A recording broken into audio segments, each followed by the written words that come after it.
Welcome to We Don't Have Cookies, where possibilities are possible. Here's your host, Jason Marshall.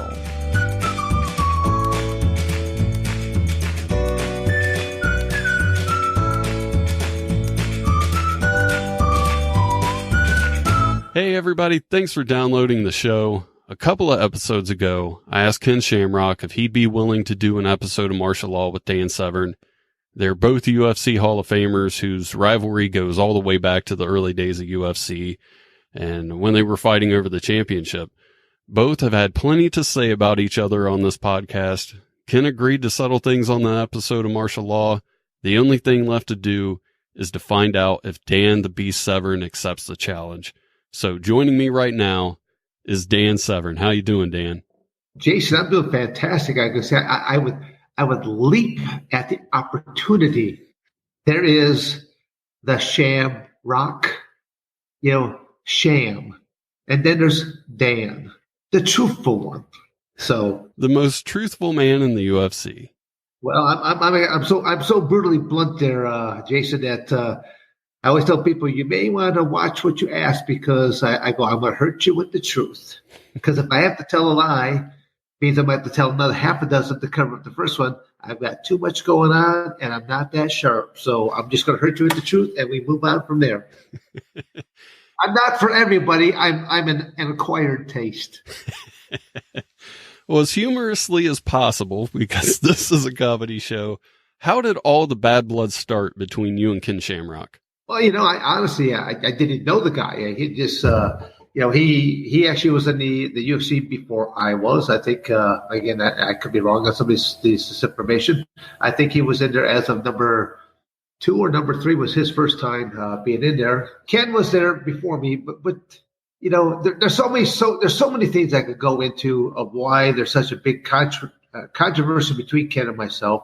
For example, I'm lifetime chemical free. He openly admits that he has used steroids in the past. He has, when it was transforming from no holds barred, where there was no testing, so I kind of knew what I was getting into, to the world of mixed martial arts. Along with mixed martial arts became testing of athletes. So I'll just say that he tries to portray one person, and yet he's a different person. And so I tend to call a spade, and some people kind of don't like to be put on the spot like that. So I'm like, well, if you want to start flinging some shit, watch out because I'm gonna fling it right back at you. But I go, I'm not gonna just make up stuff. I'm just gonna simply let the people know the truth. I gotta say, for those who don't know Dan, for him to use a curse word means he really doesn't like you. And I was kind of surprised to hear him say shit. So he doesn't like you, Ken. No, I'll say that there's a couple of people that actually fall underneath touchy subjects too, because it's kind of going, are you people that naive? And the answer to that question is yes, because most people are not in professional athletics. They don't know what athletes do. They don't know, because I said, there's a lot of people, they don't know who a Ken Shamrock is, and they don't know who Dan Severn is. So there's all kinds of armchair quarterbacks that are going to give your opinion on anything and everything. Does it mean that they're right? Nope. It's merely a speculation on their part. Now, for people who are new to the show, Dan Severn is my bailiff on the martial law episodes. He just started that role. I don't even think that I've had an episode out with Dan as the bailiff yet. I'm not sure. I accepted the bailiff's opportunity. We haven't had a chance to improvise. Yeah. So when we do this episode of martial law, I will be bailiffless, which means this is a no holds barred episode of martial law. Oh, that's okay there. You're in good hands. You're in good hands there, Jason. I think both of you are used to no holds barred fights, so it should be a lot of fun. It should be very interesting. When's the last time you two went at it? I don't know. I had to think back. That's why I haven't been asked that question in a while.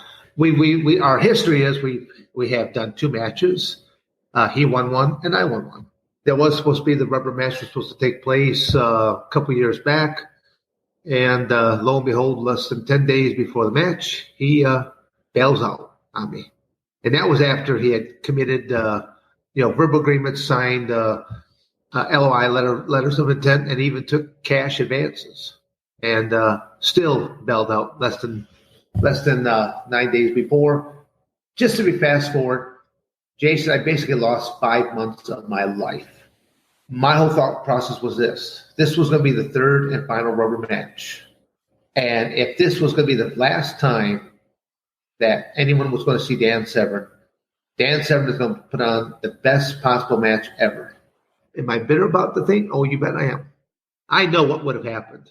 It would have been an ugly match that night, a very one-sided, a very ugly match, and Shamrock would not be so lucky.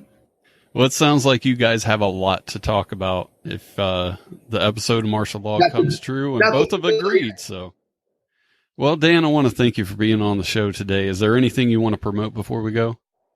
But so go to my website at www.dansevern.com, and there list a lot of the different things that I'm available to do between seminars and appearances and all the different types of seminars I'm able to do. I'll just leave it at that. Rest assured that the Beast, the THE, stands for Teacher, Humanitarian Educator. That's who I am, and my message to young people is Beast: to believe in yourself, to educate yourself, to adjust your everyday attitude, to study hard, and then to teach others. Can't take it with you, so share in knowledge. I look at that, I did not make up my ring name. It was given to me by legendary football player Jim Brown, and I ran with it because Dan the Pussycat Severn doesn't sell tickets, but Dan the Beast Severn does. Well, Dan, I want to thank you again for being on the show, and I'm going to take a quick break, and I'll be back. Thank you, Jason. A manly song, I like to sing a manly song. My manly friends all sing along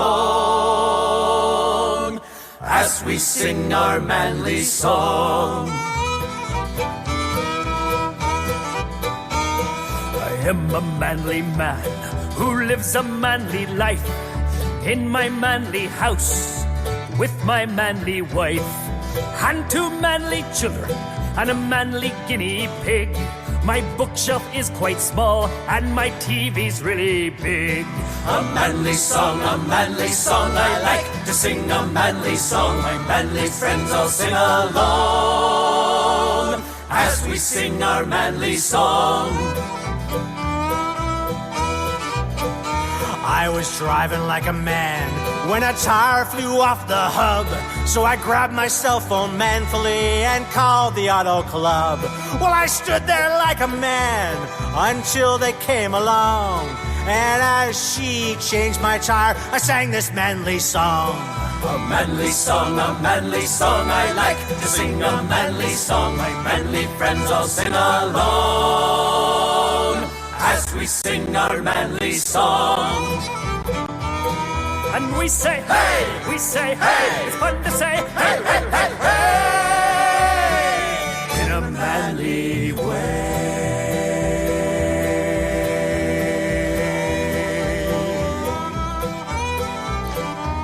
Well, I long for the days when a man was a man, when belching was a sport, and chest hair wasn't banned. We went to Manitoba, and we ate manatee stew, where little's all we did, and nothing's all we knew. A manly song, I like to sing a manly song. My manly friends all sing along, long, long, long, as we sing our manly song.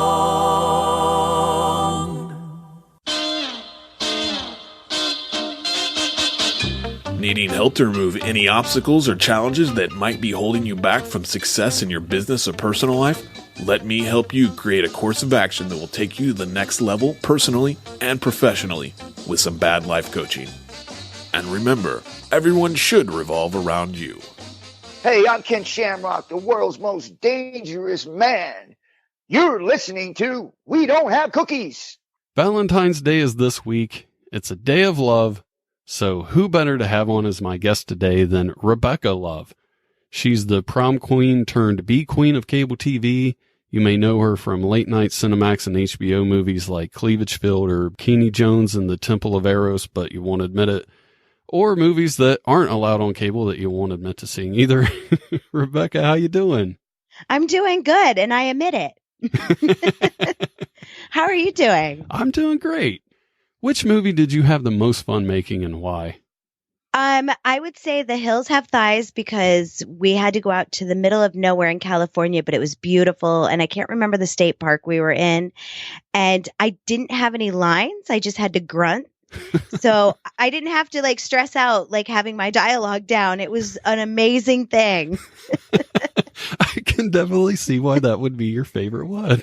It is my favorite. And it was beautiful. And we stayed at this shithole motel. Uh-huh. And we just had a great time with the crew and the cast. And there was a hole in the wall bar and lots of fun. Sounds like a good time. It was. Do you have any funny stories from the set? Cleavage Field. I don't know if they still have that on HBO or Cinemax, but my dog is in it.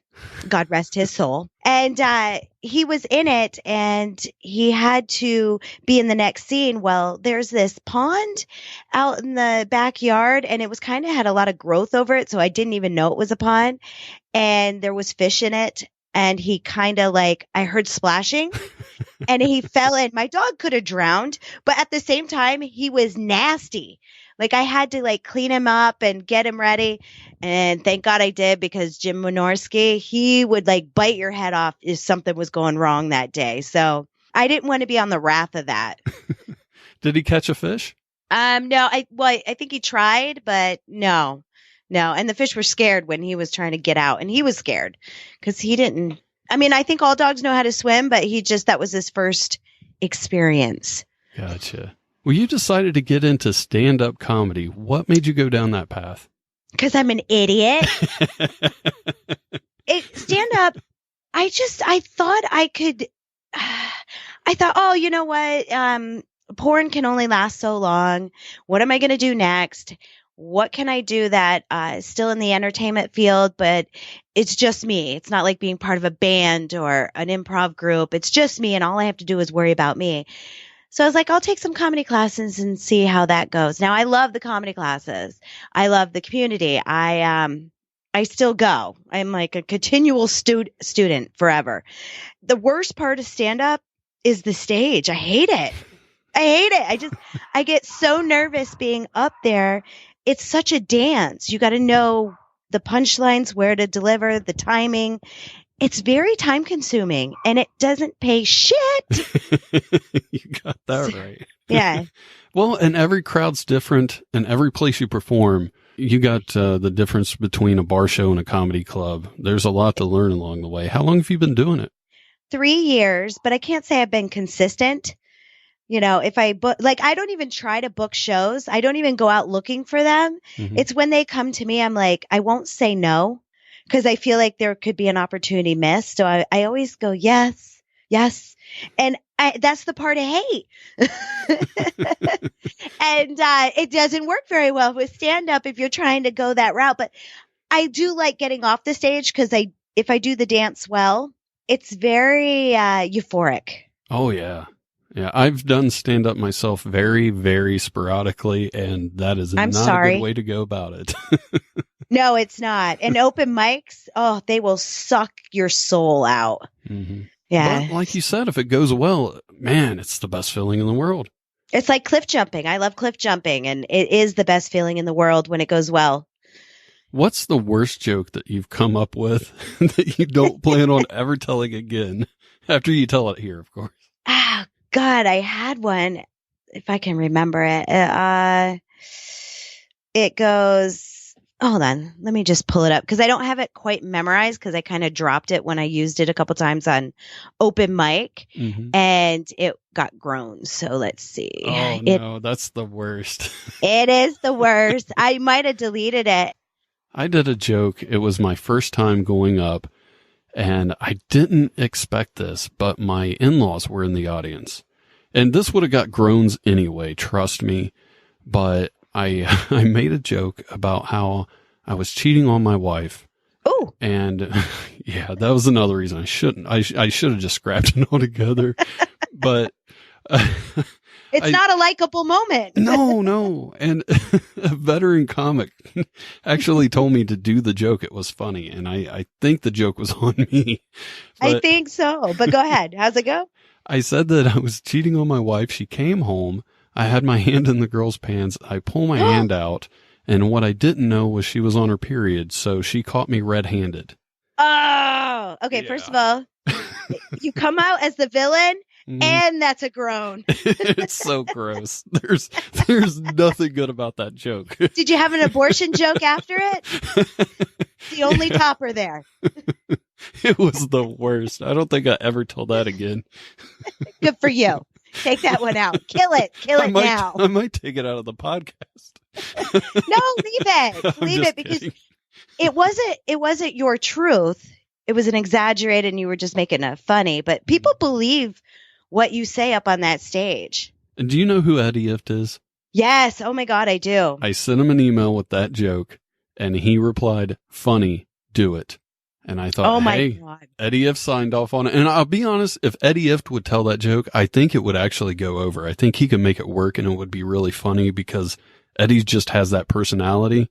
And for somebody's very first time on stage, not a good way to do it, especially as my closer. Well, oh my God, that was your closer? Yeah, because Eddie said it was funny. I thought it should close the show or my portion of my set. So sorry for you. That could have been dangerous. Oh, it was the worst. My in-laws never wanted to hear about my stand-up ever again. No, I bet not. Thankfully, I didn't do it much, so that worked out for them anyway. You kind of figured it out. You're like, nah, you only did it one time? No, I did it a few times, but I was so sporadic about it that just makes it so much worse when you dread going on stage. If you do it all the time, you get used to it. But that's true. I would just do it every few months, and it was just I'm bad. like you. That's probably my problem. If I go up consistently, but I feel like if I go up consistently all the time, I'm saying the same shit over and over, and I'm just like, oh, it's just not fun. Yeah. But when I have improv moments, like, something will happen, that's when I shine. Improv is a lot of fun. I really like having people who do improv on, which is something I want to talk to you about in a little bit. But have you found that joke? I deleted it, but it was something like, you are what you eat. And that one had a hair in it or on it or something like that. I can't remember how it went, but I got groans and I was like, yeah, that's all. It's a little hacky. I can see why you deleted it. No offense. I did. And I used to do one about like my daughter, because she's the responsible one. So I'd always like be the asshole. And I can't remember how it started. Yeah, I have a kid. I won't be making that mistake twice. And that was not a good start. Mommy Darius was not coming off good with the crowd on that. I saw a lady at an open mic. I don't know what she was thinking, but she got on stage and basically just made fun of her autistic kid for the whole set.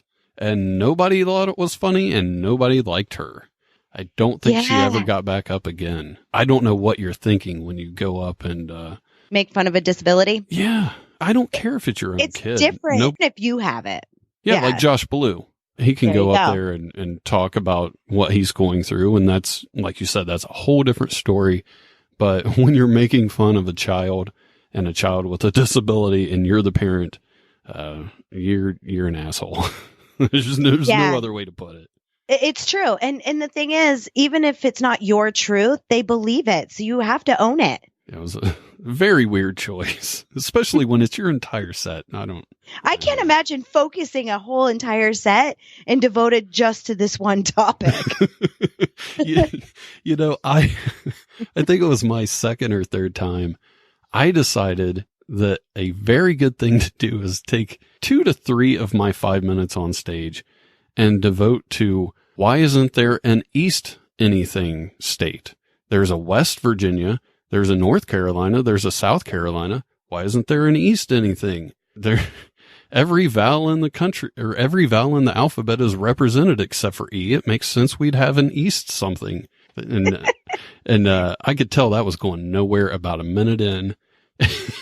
Because nobody was thinking, like, who cares if we have an east? Yeah. We shouldn't even have a south and a north, okay? It was so bad. That's okay. We've all been there, and it's going to happen in the future, too. We're going to write shitty-ass jokes. They're not going to go over well, but in our head, we thought it was great. And I think I ended up trying to cover by making up other jokes that I remember having written down, but not part of the set. And one of them was, I think we should change expiration dates on food products to spoiler alert. And I like that, though. That dug me out of the hole a little bit. I just remember that joke because everything went so bad. That one got laughs. You're like, that one worked. 6 to 8 months from now, when I do this again, I'm telling that joke. Oh, man.